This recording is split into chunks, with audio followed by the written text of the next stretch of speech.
आजानुलम्बितभुजो कनकावदातो संकीर्तनैकपितरो कमलायताक्षो विश्वम्भरो द्विजवरो युगधर्मपालो वन्दे जगत्प्रियकरौ करुणावतारो। हे कृष्ण करुणा सिंधो दीनबंधो जगत्पते गोपेश गोपिका कांत राधा कांत नमोस्तुते। तप्त कांचन गौरांगी राधे वृंदावनेश्वरी वृषभानुसुते देवी प्रणमामि हरिप्रिये। भक्त्या विहीना अपराधलक्षये क्षिप्ताशकामादितरङ्गमध्यै कृपामयि त्वां शरणं प्रपन्ना वृन्दे नुमस्ते चरणारविन्दम्। जय श्री कृष्ण चैतन्य प्रभु नित्यानंद श्री अद्वैत गदाधर शिवासादि गौर भक्त वृंद। हरे कृष्णा कृष्ण कृष्ण हरे हरे, हरे राम राम राम हरे हरे। सर्वप्रथम भगवान के अभिन्न प्रकाश विग्रह श्री गुरुपाद पद्म पूज्य पात्र दंडी स्वामी अष्टोत्तर सत श्री श्रीमद भक्ति प्रसाद विष्णु गोस्वामी गुरुदेव महाराज के पावन श्री चरण कमलों में असंख्य कोटि दंडवत ज्ञापित करते हुए उनकी अहेतु की कृपा प्रार्थना करती हूँ। वे अपनी कृपा वर्षण करें जिससे निज कर्ता अभिमान भाव को छोड़कर एकमात्र उनकी वाणी के वाहक के रूप में अपना परिचय दे सकूं। परम गुरुदेव नित्य लीला पृष्ठम विष्णुवास श्री श्रीमद भक्ति दयित माधव गोस्वामी महाराज, परमेष्ठि गुरुदेव जगत गुरु भक्ति सिद्धांत सरस्वती गोस्वामी ठाकुर प्रभुपाद व समस्त गुरु परंपरा जयुक्तो सपार्षद श्रीमन नित्यानंद प्रभु श्री गौर हरि वृंदावन बिहारी श्री राधा गोपीनाथ भगवान जयुक्तो वे हम सभी पर अपनी कृपा वर्षण करें जिससे भगवान के पवित्र नाम और हरि गुरु वैष्णव सेवा में हम सभी की रुचि उत्पन्न हो सके। इस प्रातःकालीन कक्षा में हम सभी श्रवण कर रहे हैं श्रीमद् भागवतम और आज हम इसके 10वें स्कंद के 72वें जो अध्याय है इसमें 11वें नंबर श्लोक से आज प्रारंभ करेंगे। ओम नमो भगवते वासुदेवाय, ओम नमो भगवते वासुदेवाय, ओम नमो भगवते वासुदेवाय।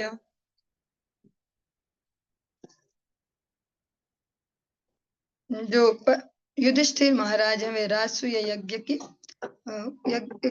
व्यवस्थाएं कर रहे हैं, यज्ञ चल रहा है और भगवान श्री कृष्ण जिस सभा में बैठे हैं ऐसी सभा में भगवान से कहते हैं कि आपके यश को दिखाने के लिए, आपकी कीर्ति उसके लिए मैं ये यज्ञ संपन्न कर रहा हूँ। जो यज्ञों का राजा है ये राजसूय यज्ञ, ये आपकी प्रसन्नता के निमित्त किया जा रहा है। फिर भगवान भी उन्हें उत्तर दे रहे हैं कि मैं किसी के द्वारा वश में आने वाला नहीं हूँ। जो अपने इंद्रियों के गुलाम हैं उनके द्वारा मैं वश में आने वाला नहीं हूँ, परंतु आपने मुझे जीत लिया अपने आत्म संयम से। न कश्चिन मत्परम लोके तेजसा यशसा श्रिया विभूतिभिर्वाभि भवेद देवो अपि किमु पार्थिवः। इस जगत में मेरे भक्त को देवता भी अपने बल सौंदर्य यश या संपत्ति से नहीं हरा सकते, तो पृथ्वी के शासक की तो बात ही क्या। भगवान भी स्पष्ट कहते हैं कि जो मुझे शरणागत होते हैं उन्हें देवता भी हरा नहीं सकते बल सौंदर्य यश या संपत्ति से। तो पृथ्वी में फिर किसकी क्या विसात। पर इसमें वही है कि अभी हम जिस स्तर पर हैं इसको सीधे अपने ऊपर नहीं लेंगे कि ठाकुर जी ने हमारे लिए तो बोला, युधिष्ठिर महाराज से जो बोला, हाँ हमारे आगे भी कोई नहीं है, जबकि ये वास्तविक सच्चाई नहीं है। अभी तो हम अपने ही जो इंद्रियां हैं, मन है, इनसे संघर्षरत हैं। गुरु वैष्णव कृपा से प्रयास कर रहे हैं भक्ति राज्य को समझने का। इसलिए जहाँ कहीं भी ऐसे शब्द आते हैं कि भैया ऐसा आ रहा है, ऐसा स्वयं पर घटित नहीं कर सकते। युधिष्ठिर महाराज ने उस प्रकार का आचरण किया है, वैसा जीवन जिया है। भगवान को इस लेवल तक प्रसन्न किया है कि भगवान स्वयं कह रहे मैं तुम्हारे अधीन हूँ। उनके लिए भगवान ये कह रहे हैं कि जो मुझे शरणागत होते हैं, जैसे महाराज अम्बरीश हैं, जो ऐसे बहुत सारे हमारे इतिहास में अनेक अनेक ऐसे शासक और बहुत सारे भक्त हुए हैं जो सच में ही देवता भी जिनको परास्त नहीं कर पाते, वरन जब देवताओं पे विपत्ति आई तो उन राजाओं को बुला के ले गए पृथ्वी से कि आप हमारी मदद करें। आज के समय में इतनी ज्यादा डिस्टेंस है मनुष्यों और देवताओं के बीच, तो ये सुनने में थोड़ा अजीब सा लगता है, लेकिन पिछले युगों में ये सब कॉमन सी बात है। महाराज युधिष्ठिर के यज्ञ में देवता भी अतिथि रूप में आए हैं उस यज्ञ में प्रतिभाग करने। चाहे महाराज दशरथ की बात करें और राजा खट्वांग, मुचकुंद, ऐसे अलग अलग नाम है जिनको स्वयं देवता अपनी मदद के लिए बुला कर ले गए धरती से। श्री सुक उवाच निशम्य भगवद्गीतं प्रीतः फुल्लमुखाम्बुजः भ्रातॄन् दिग्विजये युक्त विष्णुतेजोपबृंहितान्। श्रील सुखदेव गोस्वामी ने कहा, श्री भगवान द्वारा इन शब्द रूपी गायन को सुनकर महाराज युधिष्ठिर हर्षित हो उठे और उनका मुख कमल सदृश खिल गया। इस तरह उन्होंने अपने भाइयों को, जो भगवान श्री विष्णु की शक्ति से समन्वित थे, सभी दिशाओं पर विजय के लिए भेज दिया। सहदेवं दक्षिणस्या मादिसत्सा संजये ऋषि प्रतीच्यां नकुल मुद्दीच्यां सव्यसाचिनं प्राच्यां वृकोदरं मत्स्येह केकयेह सहमद्रकैः। उन्होंने सहदेव को संजयों के साथ दक्षिण, नकुल को मत्स्यों के साथ पश्चिम, अर्जुन को केकयों के साथ उत्तर तथा भीम को मद्रकों के साथ पूर्व दिशा में भेज दिया। ते विजित्य नृपान् वीरा आजहुर्दिग्भ्य ओजसा अजात शत्रवे भूरि द्रविणं नृपयक्ष्यते। हे राजन, अपने बल से अनेक राजाओं को हरा कर वे वीर भाई यज्ञ करने के इच्छुक युधिष्ठिर महाराज के लिए प्रचुर धन संपदा लेते आए। श्रुत्वा जितं जरासंधं नृपतेर्ध्यायतो हरिः आहोपायं तमेवाद्य उद्धवोऽयमुवाचः। जब राजा युधिष्ठिर ने सुना कि जरासंध पराजित नहीं किया जा सका तो वे सोच विचार में पड़ गए और तब आदि भगवान श्री हरि ने उन्हें वह उपाय बताया जिसे उद्धव ने जरासंध को हराने के लिए कह सुनाया था। भीमसेनो अर्जुन कृष्णो ब्रह्मलिंगधरास्त्रयः जग्मुर्गिरिव्रजं तात बृहद्रथ सुतो यतः। इस तरह भीमसेन, अर्जुन और श्री कृष्ण ने ब्राह्मणों का वेश बनाया और हे राजा, परीक्षित जी को सुखदेव जी कह रहे हैं, वे गिरिव्रज गए जहाँ बृहद्रथ का पुत्र था। बृहद्रथ का पुत्र में जरासंध। ते गत्वातिथ्य वेलायां गृहेषु गृहमेधिनं ब्रह्मण्यं समयाचेरन् राजन्या ब्रह्मलिंगिनः। ब्राह्मणों का वेश धारण करके ये राजवंशी योद्धा जरासंध के घर अतिथियों का स्वागत करने के लिए निश्चित समय पर पहुंचे। उन्होंने उस कर्तव्यनिष्ठ ग्रस्त के समक्ष याचना की, क्योंकि वह ब्राह्मण वर्ग का विशेष रूप से आदर करता था।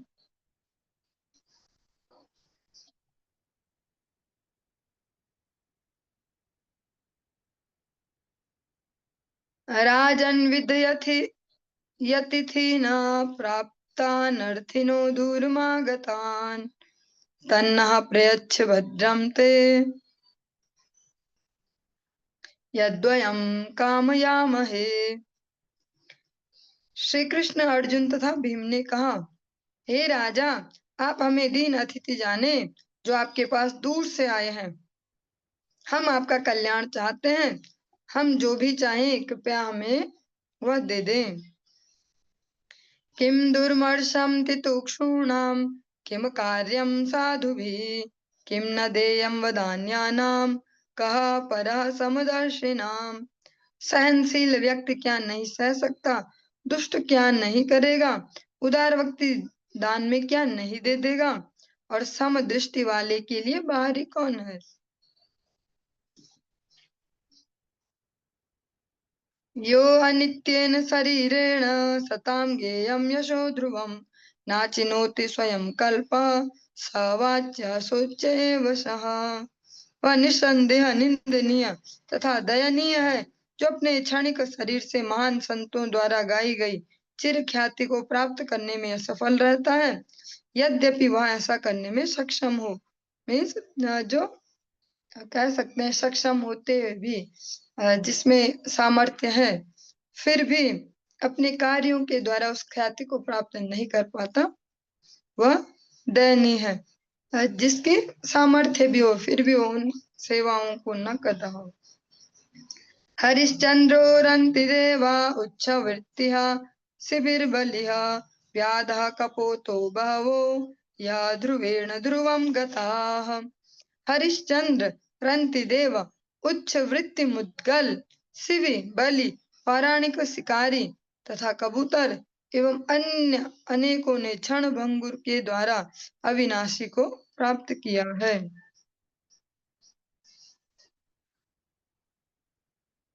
जो क्षण भंगुर मनुष्य जीवन है उसमें इस प्रकार के कार्य संपन्न कर लिए कि वे हमेशा हमेशा के लिए उनके नाम अमर हो गए और भगवत धाम की उन्होंने प्राप्ति की।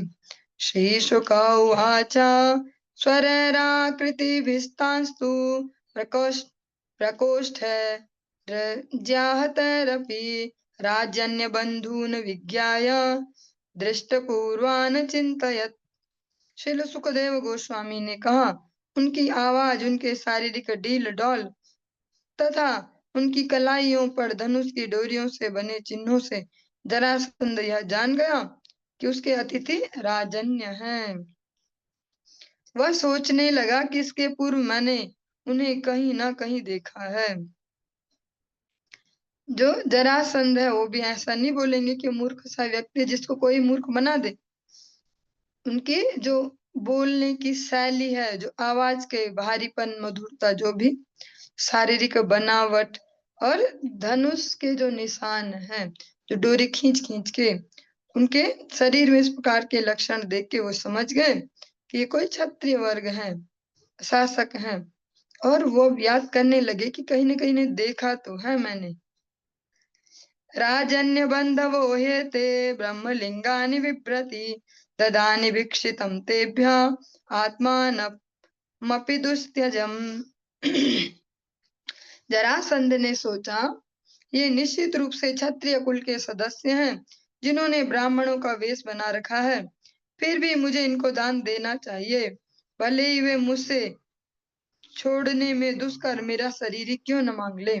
जरासंध समझ गए कि ये क्षत्रिय हैं पर ब्राह्मण का वेश बना के आए हैं, पर चलो फिर भी मुझे इन्हें दे देना चाहिए जो मांग रहे, क्योंकि वेश ब्राह्मण का बनाए है तो चाहिए मेरा शरीर ही क्यों ना मांग ले। इस लेवल तक दान देने की भावना ब्राह्मणों को कि भैया शरीर भी मांग ले, जिसको देने में बहुत कष्ट होगा फिर भी देना चाहिए मुझे।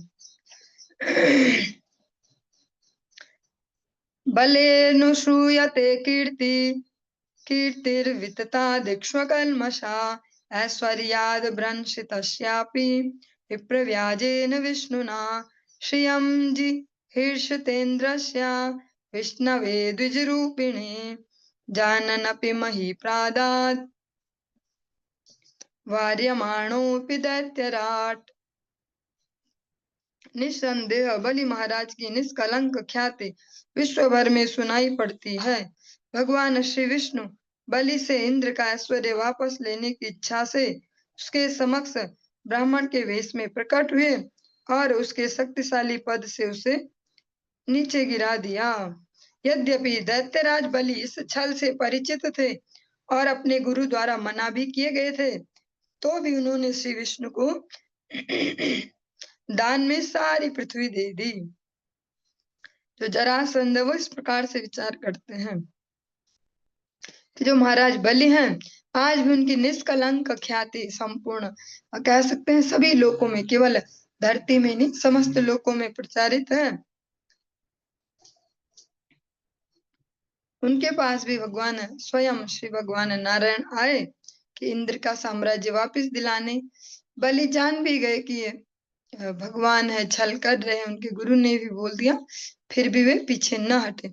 अभी जो जरासंध की जो मुख्य भावना वो दान देने वाली, कि ब्राह्मणों को दान करना चाहिए। मुझे देख भी लिया कि ये क्षत्रिय है फिर भी ब्राह्मण वेश में, तो अब मैं पीछे नहीं हट सकता। देखो बलि महाराज ने भी तो ऐसा ही किया और फिर सब कुछ दान में दे दी, सारी पृथ्वी।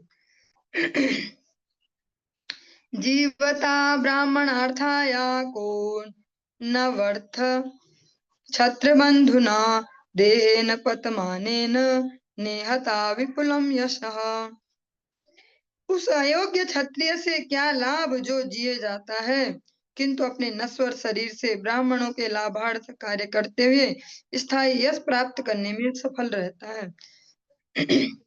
जरासंध स्वयं क्षत्रिय वर्ण में के अंतर्गत आते हैं, तो इस प्रकार से सोचते हैं कि ऐसे क्षत्रिय का भी क्या फायदा जो जो ब्राह्मण है उनके कह सकते हैं उनकी सेवा में, उनके जिससे उनका कुछ लाभ हो पाए, उसको ना देख करके और फिर या दूसरे एंगल से कहें कि उनको देख के स्थायी यश प्राप्त ना कर ले, क्योंकि ये तो सब क्षणिक ही है।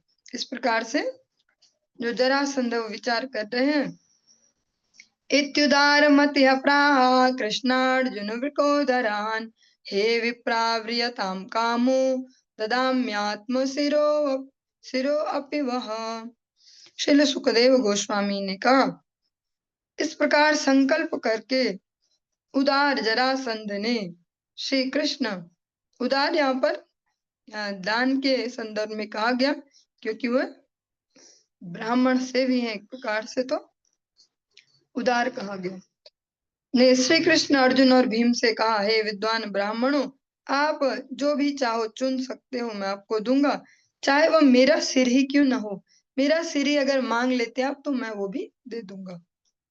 श्री भगवान उवाच युद्धं नो देहि राजेन्द्र द्वंद्वसो यदि मन्यसे युद्धार्थिनो वयं प्राप्ता राजन्यानान्यकांक्षिणः। श्री भगवान ने कहा, हे राजेंद्र, यदि आप उचित समझते हो तो हमें एक द्वंद्व के रूप में युद्ध दीजिए। हम राजकुमार हैं और युद्ध की भिक्षा मांगने आए हैं, हमें आपसे कोई अन्य भिक्षा नहीं चाहिए। अशौवृकोदरः पार्थस्तस्य भ्राता अर्जुनोऽयम् अनयोर्मातुलेयं मां कृष्णं जानीहि ते रिपुम्। वह रहा पृथा पुत्र भीम और यह उसका भाई अर्जुन है। मुझे इनका ममेरा भाई या अपना शत्रु कृष्ण जानो। भगवान ने स्पष्ट बता दी सबकी पहचान कि ये है, ये है, और मुझे चाहे इनका संबंधी समझो चाहे अपना शत्रु समझो। एवमावेदितो राजा जहाँ स्वोच्चैः स्ममागधः आह चामर्षितो मंदा युद्धम तर्हि ददामि वह।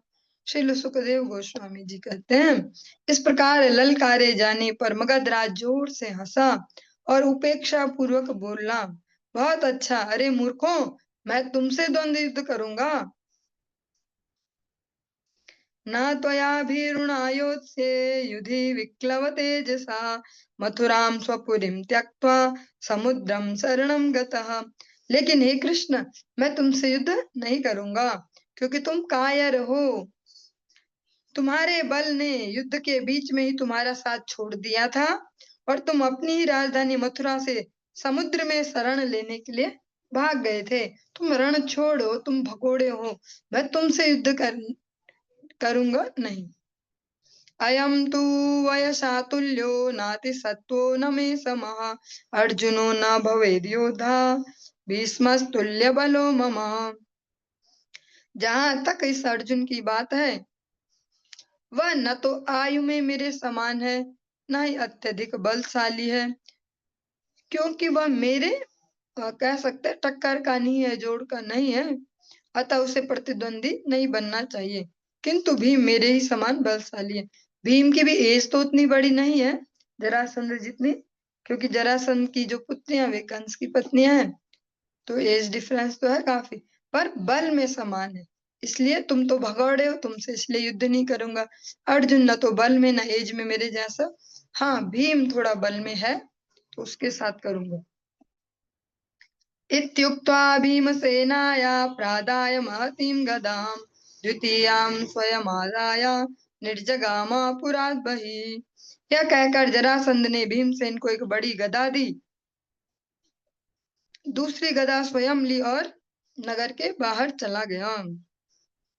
ततः समेखले वीरो संयुक्तावित रेतरम जघ्नतो जघ्नतुर्वज्रकल्पाभ्याम गदाभ्याम रणदुर्मदः। इस तरह दोनों वीर नगर के बाहर समतल अखाड़े में एक दूसरे से युद्ध करने लगे। युद्ध के क्रोध में पगलाए हुए वे एक दूसरे पर वज्र जैसी गदाओं से प्रहार करने लगे। मंडलानि विचित्राणि सव्यम दक्षिण में वचा चरतोः सुशुभे युद्धम नटयोरिवरंगिणोः। जब वे दक्षता से दाएं और बाएं चक्कर काट रहे थे, जिस तरह की मंच पर अभिनेता नाचते हैं, तब यह युद्ध भव्य दृश्य उपस्थित कर रहा था।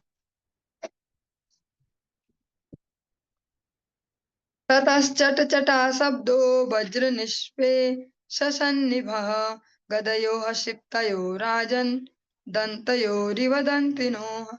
हे राजन, जब जरासंध तथा भीमसेन की गदाएं जोर जोर से एक दूसरे से टकराती तो उनसे जो ध्वनि निकलती थी, वह दो लड़ते हुए हाथियों के दांतों की टक्कर के समान या तूफान के समय चमकने वाली बिजली के गिरने के धमाके जैसी थी। ते वै गदे भुज जवेन निपात्यमाने अन्योन्यो अन्योन्यतो असकटे पादकरोरुजत्रुमा चूर्णी बभूव तुरुपेत्य यथार्क शाखे संयुध्यतोर्द्विरदयोरिव दीप्तमन्योः। वे एक दूसरे पर इतने बल और वेग से अपनी गदाएं चलाने लगे कि जब ये उनके कंधों, कमर, पांवों, हाथों, जांघों तथा हंसलियों पर चोट करती तो वे गदाएं उसी तरह चूर्ण हो जाती, जिस तरह की एक दूसरे पर क्रुद्ध होकर आक्रमण कर रहे दो हाथियों से मदार की टहनियां पिस जाती हैं। इत्थं तयोर्गदयोर्निर्वीरो क्रुद्धो स्वमुष्टिभिरयः स्परशैरपिष्टाम शब्दस्तयोः प्रहरतोरिभयोरिवासीन् निर्घात वज्र परुषस्तल ताडनोत्थः। जब उनकी गदाएं विनष्ट हो गई तो पुरुषों में महान वे वीर क्रोध पूर्वक अपने लोहे जैसे कठोर घूंसों से एक दूसरे पर आघात करने लगे। जब वे एक दूसरे पर घूंसे मार रहे थे तो उससे निकलने वाली ध्वनि हाथियों के परस्पर लड़ने भिड़ने या बिजली की कठोर कड़कड़ाहट जैसी लग रही थी। तयोरेवं प्रहरतोः समशिक्षा बलो जश निर्विशेषमभूद युद्धम क्षीण जवयोर्नृप। इस प्रकार उन दोनों के लड़ते हुए समान प्रशिक्षण, बल तथा उत्साह वाले प्रतिद्वंदियों की यह प्रतियोगिता समाप्त नहीं हो रही थी। इस तरह हे राजन, वे बिना किसी ढील के लड़े जा रहे थे। दोनों एक जैसा ही लगभग लड़ रहे हैं, तो युद्ध समाप्त नहीं हो रहा। लगातार जो 27 दिनों तक वो दोनों लड़ते रहे और युद्ध समाप्त न होता। रोज रात्रि में युद्ध को विराम दिया जाता। फिर दोनों दोनों रात्रि के समय मित्रों जैसा एक साथ रहते। फिर सुबह उठ के फिर से युद्ध शुरू हो जाता। शत्रोर्जन्म मृति विद्वान् जीवितं च जराकृतं पार्थमाप्याययन् स्वेन तेजसा चिन्तयद्धरि। भगवान श्री कृष्ण अपने शत्रु जरासंध के जन्म तथा मृत्यु के रहस्य के बारे में जानते थे। वे यह भी जानते थे कि किस प्रकार जरा नामक राक्षसी ने उसे जीवन दान दिया था। यह सब विचार करके भगवान श्री कृष्ण ने भीम को अपनी विशेष शक्ति प्रदान की।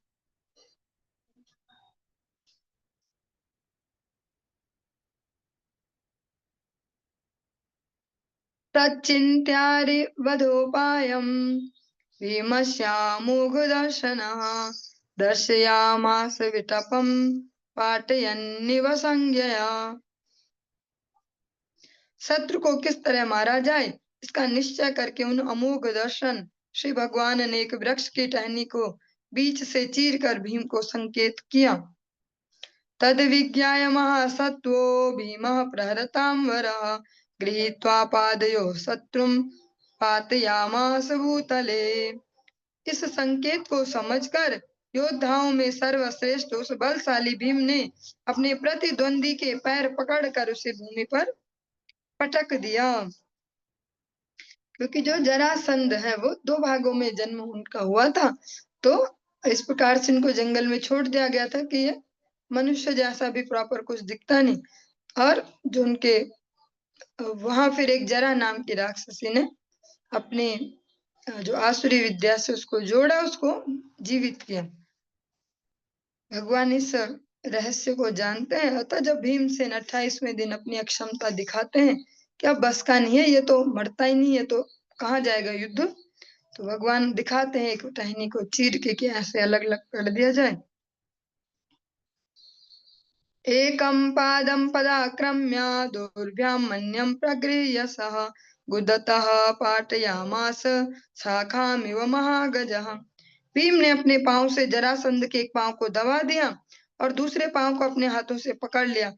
फिर जिस तरह कोई विशाल हाथी किसी वृक्ष से एक शाखा तोड़ ले, उसी प्रकार भीम ने जरासंध को गुदा से लेकर ऊपर तक चीर डाला। दो हिस्सों में शरीर को ऐसे फाड़ दिया। एक पादोर्वृषण कटी पृष्ठस्तनांसके एक बहवा क्षिभ्रुकर्णे सकले दादृशु प्रजा। तब राजा की प्रजा ने उसे दो अलग अलग खंडों में पड़ा हुआ देखा। प्रत्येक खंड में एक एक पांव, जांघ, अंडकोश, कमर, कंधा, बाह, आंख, भौं, कान और आधी पीठ एवं छाती थे। हाहाकारो महानासीन निहते मगधेश्वरे पूजयामास तुर्भीमं परिरभ्य जयाच्युतो। मगध राज की मृत्यु होते ही हाहाकार होने लगा, जबकि अर्जुन तथा श्री कृष्ण ने भीम का आलिंगन करके उसे बधाई दी। सहदेवं तत्तनयं भगवान् भूतभावनः अभ्यसिश्चद मेयात्मा मगधानां पतिं प्रभु मोचयामास राजन्यान् संरुद्धामागधेन ये। समस्त जीवों के पालन करता तथा हितकारी अपरिमेय, जिनको किसी भौतिक सीमा में बांधा न जा सके, पूर्ण पुरुषोत्तम भगवान ने जरासंध के पुत्र सहदेव, जरासंध के पुत्र का भी नाम सहदेव है, का अभिषेक मगध वासियों के नवीन राजा के रूप में कर दिया। जरासंध के पुत्र को वहां का राजा बना दिया। तब श्री भगवान ने उन समस्त राजाओं को मुक्त किया जिन्हें जरासंध ने बंदी बना रखा था। जरासंध के पुत्र को सिंहासन पर बिठाया और जो सारे राजा या राजकुमार बंदी थे उन सबको मुक्त करवाया। इस प्रकार से जो हमारा 10वें स्कंद का ये 72वां अध्याय है, ये संपूर्ण हुआ। आज की इस चर्चा को हम यहीं पे विश्राम देते हैं। नया अध्याय कल की कक्षा में प्रारंभ करेंगे। हरे कृष्णा।